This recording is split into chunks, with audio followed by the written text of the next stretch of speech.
भक्ति महासागर चैनल को सब्सक्राइब करें और बेल आइकॉन दबाएं। मैंने सुना है एक महात्मा एक वृक्ष के नीचे बैठकर ध्यान करते थे। वो रोज एक लकड़हारे को देखते थे जो लकड़ी काटकर जंगल से ले जाता और शहर में बेचता था, जिससे वह अपनी आजीविका चलाता था। एक दिन महात्मा ने लकड़हारे से कहा कि तुम दिन भर लकड़ी काटते हो, दो रोटी भी नहीं जुटा पाते हो, तुम जरा आगे क्यों नहीं जाते?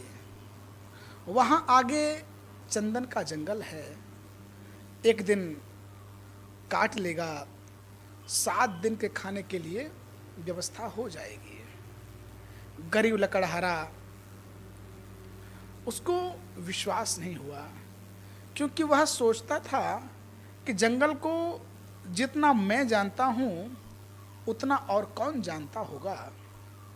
जंगल में लकड़ियाँ काटते काटते ही तो सारी जिंदगी गुजरी है, और ये महात्मा दिन रात यहाँ बैठा रहता है वृक्ष के नीचे, इसको क्या खाक पता होगा?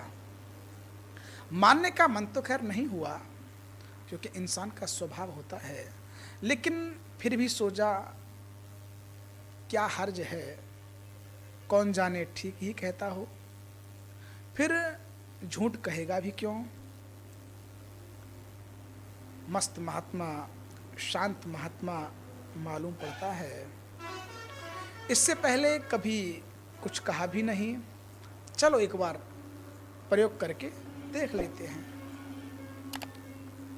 तो महात्मा की बातों पर विश्वास करके वह आगे बढ़ा, और जब वापस आया तो महात्मा के चरणों में सिर रख दिया और कहा कि मुझे क्षमा करना, मेरे मन में बड़ा संदेह हुआ था, क्योंकि मैं तो सोचता था कि मुझसे ज़्यादा लकड़ियों के बारे में कौन जानता होगा, मगर मुझे चंदन की पहचान न थी। मेरे पिताजी भी लकड़हारे थे, हम जलाऊ लकड़ियाँ काटते, इकट्ठी करते और बेचते, उसी से हम अपनी ज़िंदगी बिताते थे। हमें चंदन का पता भी क्या था, चंदन की हमको पहचान भी क्या। हमें तो चंदन अगर मिल भी जाता तब भी हम सामान्य लकड़ियों की तरह काट कर उसको बाजार में ऐसे ही बेच आते। आपने हमको चंदन की पहचान बताई, चंदन की गंध जतलाई, आपने हमको चंदन को पहचानने की परख दी। मैं भी कैसा अभागा, काश पहले पता चल गया होता। महात्मा बोले, कोई फिक्र न करो, जब जागो तभी सवेरा, जब पता चला तभी जल्दी समझो। उस व्यक्ति के दिन बड़े मज़े में बीतने लगे। एक दिन काट लेता, 7-8 दिन तक जंगल आने की आवश्यकता नहीं होती। एक दिन महात्मा ने पुनः कहा, मेरे भाई, मैं सोचता था कि तुम्हें कुछ अकल आएगी, जिंदगी भर तुम लकड़ी काटते रहे, तुम्हें कभी ये सवाल नहीं उठा कि इस चंदन से आगे भी कुछ हो सकता है? उस व्यक्ति ने कहा, यह सवाल तो मेरे मन में कभी आया ही नहीं, क्या चंदन के आगे भी कुछ हो सकता है?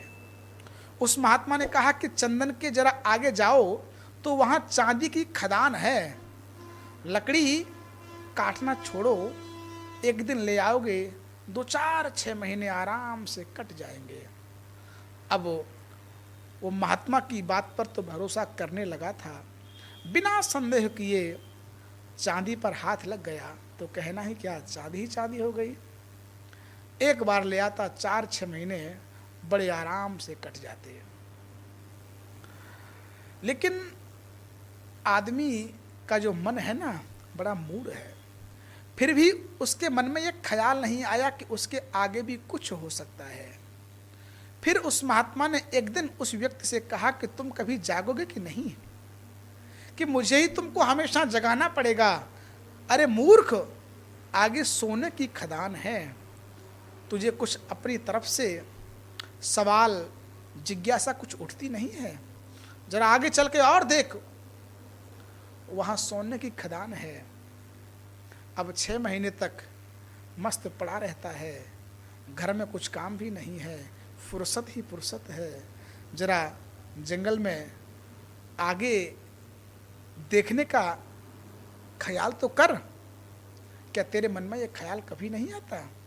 उसने कहा कि मैं तो मंदभागी हूँ, मुझे आज तक ये ख्याल ही नहीं आया। मैं तो समझ गया कि चांदी बस बात बन गई, अब और क्या होगा। गरीब ने सोना तो कभी देखा ही न था, न कभी सोने को सुना था। महात्मा ने कहा थोड़ा और आगे जब जाओगे तो तुमको सोना मिल जाएगा। ऐसे ही कहानी चलती रही। फिर और आगे हीरों की खदान है, और ऐसे कहानी और आगे बढ़ी। और एक दिन महात्मा ने कहा ना समझ, अब तू हीरों पर ही रुक गया। अब तो लकड़हारे को भी अकड़ आ गई थी। धन से सबको अकड़ आ जाती है। धनवान हो गया था, महल खड़े हो गए थे। उसने महात्मा से कहा कि महात्मा जी अब छोड़ो, अब आप मुझे परेशान न करो, अब हीरों के आगे और क्या हो सकता है। उस महात्मा ने कहा उस हीरों से आगे मैं हूं। तेरे मन में कभी ये ख्याल नहीं आया कि महात्मा यहाँ मस्त बैठा रहता है, जिसको पता है चांदी की खदान का, जिसको पता है सोने की खदान का, जिसको पता है हीरे की खदान का, लेकिन वह ले नहीं रहा है। इससे कुछ और जरूर इससे आगे मिल गया होगा। हीरों से भी आगे कुछ इसके पास है। तेरे मन में ये कभी सवाल नहीं आया? वह व्यक्ति रोने लगा, महात्मा के चरणों में सिर पटक दिया, कहा कि मैं कैसा मूड हूँ, मेरे मन में तो ये सवाल ही नहीं आता। जब आप बताते हो मुझे याद आता है। ये ख्याल तो मेरे हृदय में जन्मों जन्मों में नहीं आ सकता था कि तुम्हारे पास हीरों से भी बड़ा कोई धन है। महात्मा ने कहा उसी धन का नाम भगवान का नाम है। अब खूब तेरे पास धन है, अब धन की जरूरत नहीं है। अब जरा अपने अंदर की खदान को खोद, जो सबसे आगे है। यही मैं तुमसे कहता हूँ, और आगे चलते ही जाना है। उस समय तक मत रुकना जब तक कि सारे अनुभव समाप्त ना हो जाएं। परमात्मा का अनुभव भी जब तक होता रहेगा, समझना द्वैत मौजूद है, द्वैत मौजूद है, देखने वाला और दृश्य मौजूद है। जब यह अनुभव भी समाप्त हो जाए तो निर्विकल्प एकमात्र केवल भगवान का नाम है, भगवान का ध्यान है। तब सिर्फ दृश्य नहीं बचा, न दृष्टा बचा, कोई नहीं बचा। एक सन्नाटा है, एक शून्य है। उस शून्य में जलता है बोध का दिया। बोध मात्र चिन्ह मात्र है, वही परम सत्य है, वही परम तत्व है, वही परम जिज्ञासा है, और वही एकमात्र भगवान का स्मरण है, भगवान का ध्यान है, भगवान का नाम है, जो एकमात्र कल्याण का साधन है। भक्ति महासागर चैनल को सब्सक्राइब करें और बेल आइकॉन दबाएं।